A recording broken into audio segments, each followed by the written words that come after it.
पता नहीं कोई मौलवी था या कोई लेफ्टिस्ट था, उसने कहा कि आपको शर्म आनी चाहिए कि आप काशी विश्वनाथ बनाना चाहते हो।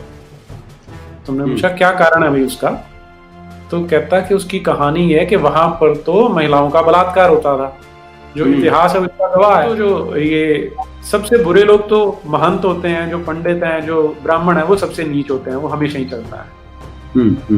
तो ये हमने देखा, दो स्टालवार्ड्स हैं जो कांग्रेस के, जो इतने बड़े बड़े नेता हैं, वो हमें ये नैरेटिव पेश कर रहे हैं। मुसलमानों को इस देश में शशि थरूर अच्छा लगता है, दिग्विजय अच्छा लगता है कि नहीं लगता है? बिल्कुल। इस देश में शिंदे जी उन्हें अच्छे लगते हैं। हर वो आदमी जो हिंदुत्व को, सनातन को गाली देता है, वो उन्हें अच्छा लगता है और उसका बड़ा रेफरेंस मानते हैं। उसको तो वो कुरान शरीफ से ज्यादा पसंद करते हैं। मतलब मैं ये शब्द इस्तेमाल नहीं करना चाहता, but I know personally because I was working with Sahara television during that period, that idiot was there.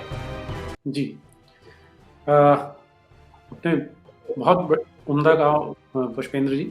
अच्छा, इसमें एक दूसरा जो विषय आता है कि एक तो जो ढांचा था वो तो हमने गिरा दिया 6 दिसंबर 1992 को, और क्योंकि वो गिरा दिया था इसलिए जो कोर्ट है वो निर्णय दे पाई। अब बात ये आती है कि 30,000 40,000 और मंदिर हैं जो मस्जिदों पे बने हैं, और उनके अलावा जब हम दो और की बात करते हैं कि काशी विश्वनाथ की और डेरा केशव राय की बात करते हैं, तो वहां पर क्या हमें उसी हिसाब से मुहिम चलानी चाहिए या हमें शांत होकर बैठ जाना चाहिए? क्योंकि अब क्या हुआ, उन्होंने एक कानून बना दिया कि 1947 का स्टेटस को लग जाएगा कि जो धार्मिक स्थल, जो रिलीजियस प्लेस जैसी है उसे वैसे ही रखा जाएगा। और इसमें जिन जिन शक्तियों की आपने बात की वो कैसे काम करती है, मैं दर्शकों के साथ अपना एक एग्जांपल शेयर करना चाहता हूँ। जब ये आज वाला सोशल मीडिया नहीं होता था, फेसबुक नहीं था, ये चीजें नहीं थी, उन दिनों केवल ऑर्कुट चला करता था। तो हम लोग साइबर कैफे में जाके, वहाँ कम्युनिटीज बनी होती थी, उनमें बात चर्चा किया करते थे। तो वहां हम बात कर रहे थे कि अगर हमने काशी विश्वनाथ मंदिर बनाना है तो उसके लिए क्या करना पड़ेगा। तो वहां डिबेट में वो पता नहीं कोई मौलवी था या कोई लेफ्टिस्ट था, उसने कहा कि आपको शर्म आनी चाहिए कि आप काशी विश्वनाथ बनाना चाहते हो। तुमने पूछा क्या कारण है भाई उसका, तो कहता कि उसकी कहानी है कि वहां पर तो महिलाओं का बलात्कार होता था, जो इतिहास है उसका गवाह है। तो हमने कहा भाई कोई रेफरेंस दो इसके लिए। तो उसने रेफरेंस में कहानी बताई हमें। वो कहानी वो क्या बताता है कि औरंगजेब का जब शासनकाल था, उन दिनों औरंगजेब कुछ हिंदू राजा रानियों के साथ निकला हुआ था, बंगाल से आ रहा था। तो रास्ते में उन्होंने सोचा कि हम काशी विश्वनाथ मंदिर जाते हैं। जो हिंदू राजा थे उन्होंने कहा कि हम वहां जाएंगे, तो वहां राजा और रानियां गए, तो सारे दर्शन करके आ गए। लेकिन एक जो कच्छ की, जो अपना राजस्थान में कच्छ है, कच्छ की रानी थी, वो नहीं आई। तो उन्हें तलाशने के लिए फिर औरंगजेब ने अपने सिपाही भेजे मंदिर में। तो काफी छानबीन करने के बाद पता लगा कि वहां पर एक तहखाना था, वहां पर उस रानी को ले गए थे और उसके साथ फिर बहुत अभद्र व्यवहार किया और उसके जो गहने वगैरह थे सब उतार लिए। तो तब उस रानी के कहने पर वो जो मंदिर था वो तोड़ा गया था, क्योंकि औरंगजेब ने कहा कि ये जो मंदिर है अब ये तो अपवित्र हो गया, तो इसे तोड़ दिया जाए। और फिर रानी ने कहा कि इस पर मस्जिद बना दो। ये कहानी उसने बताई तो मैं थोड़ा अचंभे में पड़ गया। फिर मैंने इसके जो उसने रेफरेंस दिया वो मैं आपके साथ शेयर करता हूँ जरा। ये एक आदमी थे, मैं एक मिनट शेयर करता हूँ इसे। जी,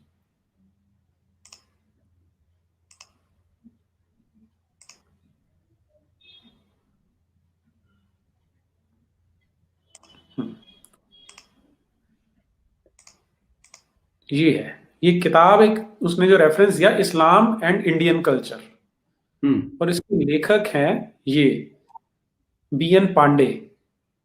अब इनका ये सॉरी, बिहार के गवर्नर भी शायद रहे थे। हाँ जी हाँ जी, विशंबर नाथ पांडे, ये उड़ीसा के गवर्नर रहे हैं। और जब आप इनका जब आप इतिहास देखते हैं तो he was a member of Indian National Congress, close associate of Jawaharlal Nehru, और as well as Indira Gandhi, Rajiv Gandhi and Sonia Gandhi. He pursued a Gandhian philosophy and was for 18 years vice chairman of the Gandhi Smriti and Darshan Smiti. अच्छा, इसके बाद अब इनको जो इनाम मिले हैं, पद्मश्री इन्हें मिला हुआ है, Indira Gandhi award for national integration इन्हें मिला हुआ है, और life time achievement in the field of Hindu Muslim unity इन्हें मिला हुआ है जी। और ये उत्तर प्रदेश के एमएलए रहे, mayor of Allahabad, member of parliament in Rajya Sabha, और वो भी एक बार नहीं है, 2 बार रहे हैं। एक बार 76 से लेके 84, एक बार 89 से लेके 98 तक उत्तर प्रदेश प्रदेश कांग्रेस कमेटी के प्रेसिडेंट रहे हैं और गवर्नर ऑफ उड़ीसा रहे हैं। अच्छा, अब ये इनकी किताब है इस्लाम एंड इंडियन कल्चर, जिसमें इन्होंने पेज नंबर 44-45 पर एक कहानी लिखी है।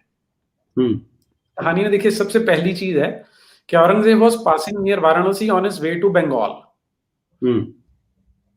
पूरे इतिहास में जो औरंगजेब है कभी बंगाल नहीं गया था। फिर वो हिंदू राजाओं को लेकर गया। अब वो ऐसा व्यक्ति था जो हिंदू राजाओं को पास नहीं फटकने देता था। अच्छा, फिर ये बताते हैं जी, वो जहां गए तो जो राजा थे उन्होंने कहा, रानियों ने कहा कि हम वाराणसी आए हैं तो गंगा जी में स्नान करेंगे और लॉर्ड विश्वनाथ के दर्शन करेंगे। तो औरंगजेब तुरंत मान गया।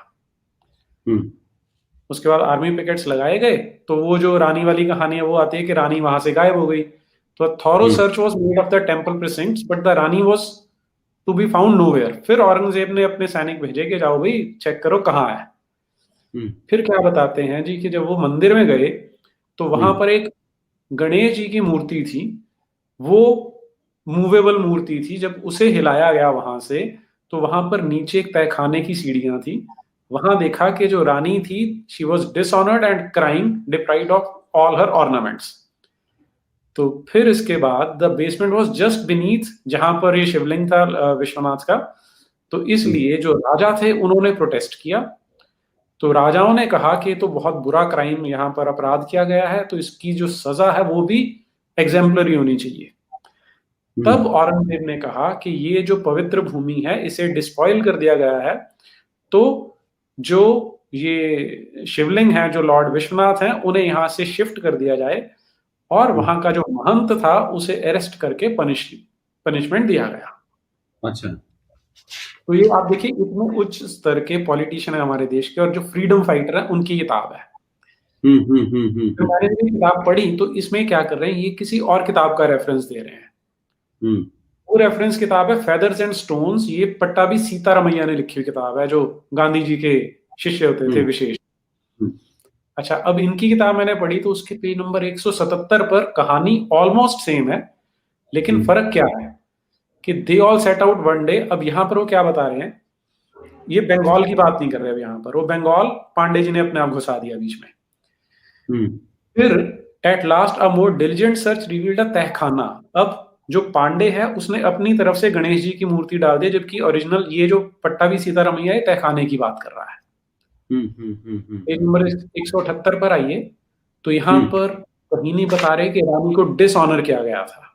वो कह रहे थे उसकी सिर्फ ज्वेलरी ले ली गई थी। अच्छा, फिर on discovering the wickedness of the priests, Aurangzeb declared कि ये तो रॉबरी का सीन है, इसलिए यहाँ पर नहीं रह सकता, इसलिए इसे डिमोलिश किया जाए।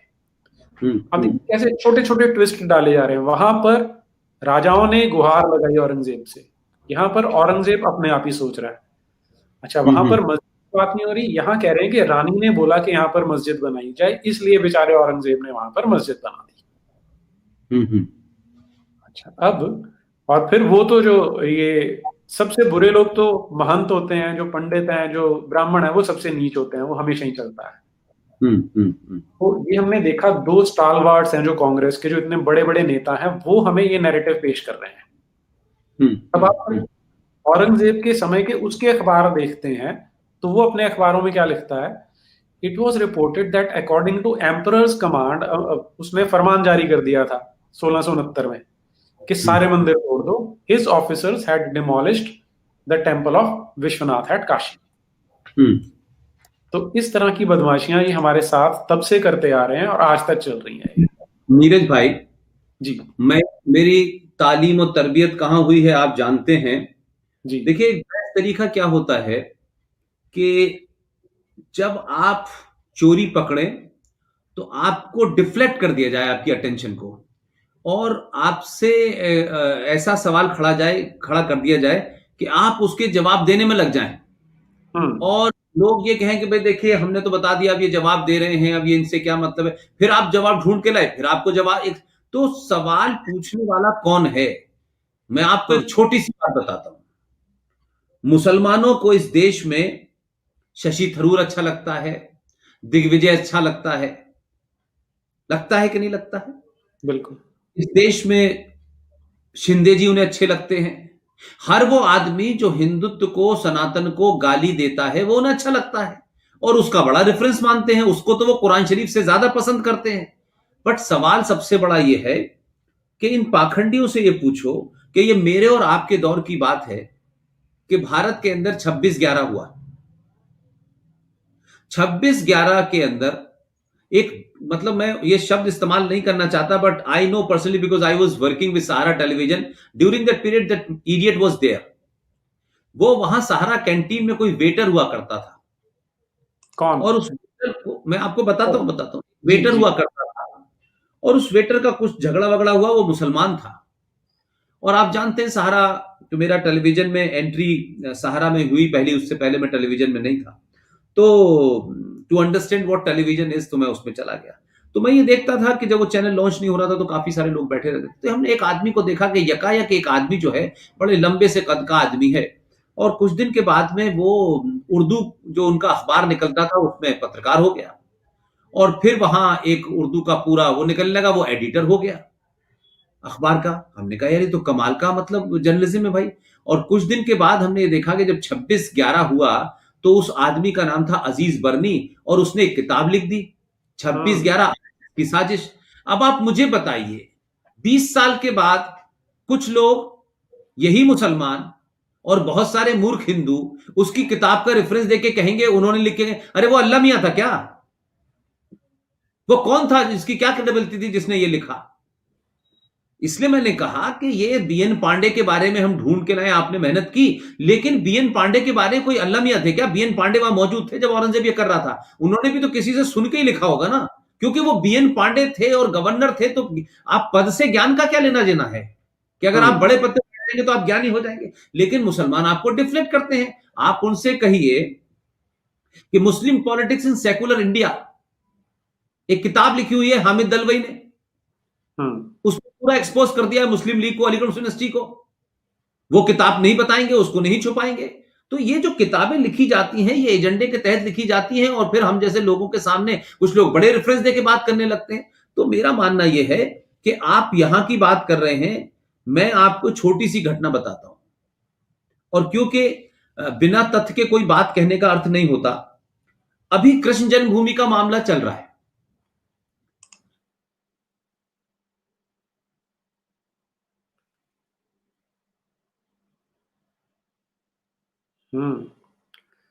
पुष्पेंद्र जी से मुझे लगता है संपर्क कट गया हमारा।